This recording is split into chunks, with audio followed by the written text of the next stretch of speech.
नमस्कार, मैं डॉक्टर हिमानी भाटिया।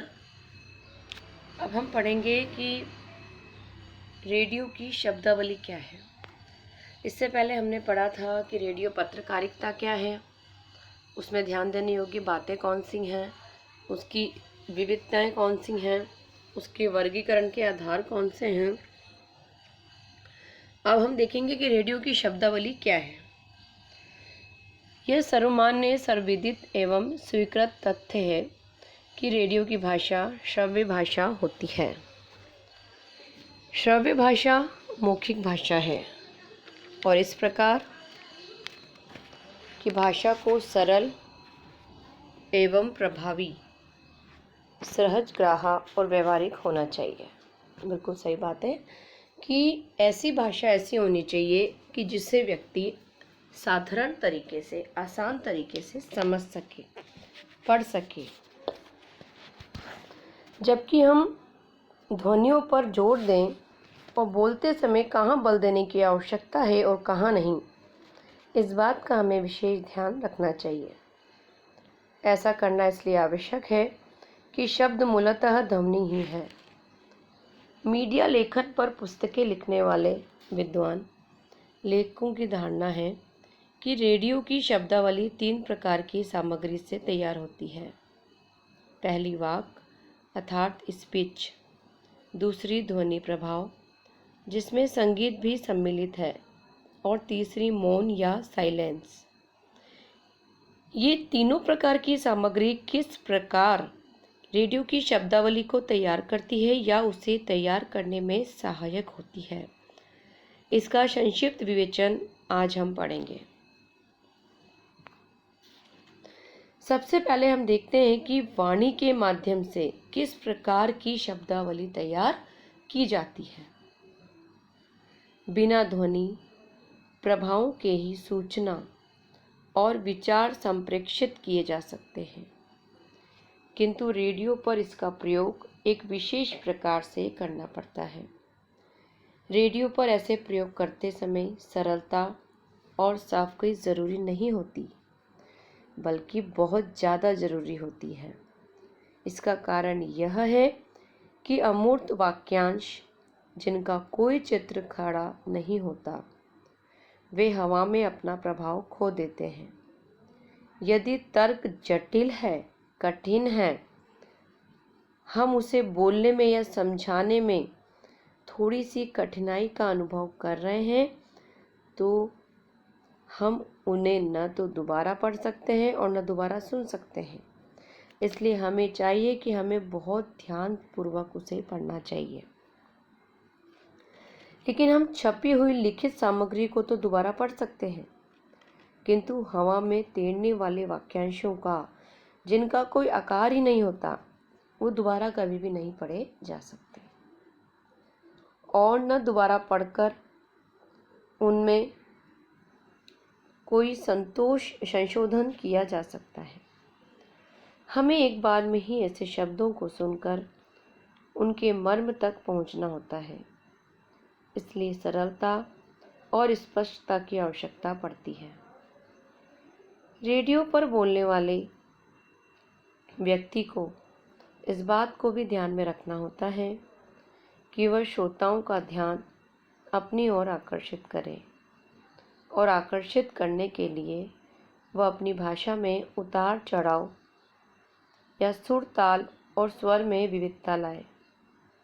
इसके लिए जो आलेख तैयार किया जा सकता है, उसमें शब्दों का चुनाव, वाक्य विन्यास, इस बात को ध्यान में रखकर तैयार करना चाहिए ताकि आकर्षण का गुण बना रहे। रेडियो में प्रयुक्त भाषा अतिरंजित नहीं होनी चाहिए, उसमें साहित्यकार का पुट नहीं होना चाहिए। नाटक के लिए तो वह आवश्यक है, किंतु रेडियो के लिए आवश्यक नहीं है। यहाँ तो सरलता और स्पष्टता ही अति आवश्यक है।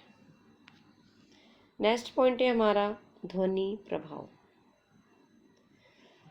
ध्वनि प्रभाव रेडियो की भाषा में आवश्यक होता है, इसलिए ध्वनि प्रभाव से भी रेडियो की शब्दावली तैयार की जा सकती है। संगीत का रूप भी ध्वनि प्रभाव उत्पन्न कर सकता है। ध्वनि प्रभावों से जीवन के विविध के वास्तविक या काल्पनिक सभी तरह के दृश्य प्रत्यक्ष करने में सहायता मिलती है। एक लेखक का कथन है कि इन प्रभावों से कई बार प्रोड्यूसर मुश्किल में पड़ जाता है। डायरेक्टर केवल ध्वनि बहुत कम स्थिति में इच्छित सूचना या भाव संप्रेषित करने में सक्षम होती है। क्या ध्वनि स्पष्ट रूप से पहचानी जा सकती है? कभी कभी आंधी की आवाज़, नदी या समुद्र की आवाज़ आने लगती है, या घड़ी की टिक टिक, घोड़े की टापों की आवाज़ आने लगती है। कई बार यही पता नहीं लगता कि दृश्य बंद कहाँ है। तस्वीर की सहायता के बिना या शब्दों से उसे स्पष्ट किए बिना यह ज़रूरी नहीं हो जाता। हम बता सकते हैं कि दिल्ली की भीड़भाड़ भरी सड़क का दृश्य है या मुंबई की किसी गली का। उच्चारित शब्द का एक अहम काम यह है कि वह ऐसे प्रभाव सरलतापूर्वक संप्रेषित कर सके। अतः उच्चारित शब्दों को संवाद के साथ घनिष्ठ रूप से बुना जा सके। किसी संदेह के लिए कोई गुंजाइश ही नहीं बची है। अगला पॉइंट हम देखेंगे, मौन या खामोशी। रेडियो शब्दावली के निर्माण में मौन या खामोशी भी बड़ी भूमिका निभाती है। मौन शब्दों पर बल दे सकता है और श्रोता को इतना समय भी दे सकता है कि वह उन्हें ध्यान से सुनकर समझ सके, अपनी कल्पना शक्ति से उन्हें आत्मसात कर सके। तात्पर्य यह है कि मौन रहकर भी अनेक स्थितियों को समझा जा सकता है और श्रोता के हृदय में वही भाव उत्पन्न किया जा सकता है जो वक्ता के मन में है। स्पष्ट है कि रेडियो की शब्दावली में मौन या खामोशी का भी बहुत बड़ा महत्व होता है। अनेक बार रेडियो पर बोलने वाला व्यक्ति मौन रहता है, खामोश रहता है, कुछ बोलता नहीं है, गहरी गहरी सांसें लेता है और इससे स्थिति और परिस्थिति जिसका चित्रण किया जा रहा है उसका अनुमान श्रोता लगा लेता है।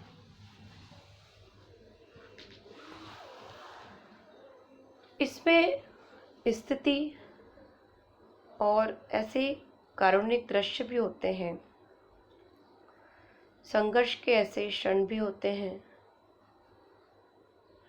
जिनको वो अपने श्रोताओं तक भेजना चाहता है।